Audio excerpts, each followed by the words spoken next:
Hello everyone, so this is Miss Jules today's vlog.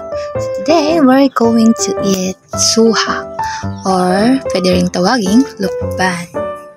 So kung makikita nyo ba ang aking pang voice over ay parang teacher ang dating.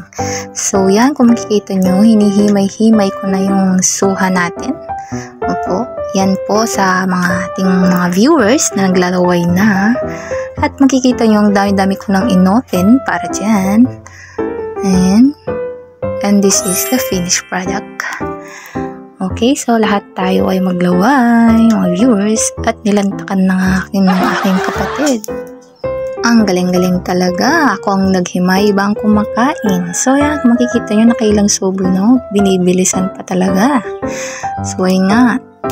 So yan, ako naman ngayon. So unti na lang yung natira at inubos ko na nga po. At kung makikita nyo, nasiman ako. At ang nilagay ko nga po dyan ay may sili din. So, yun na.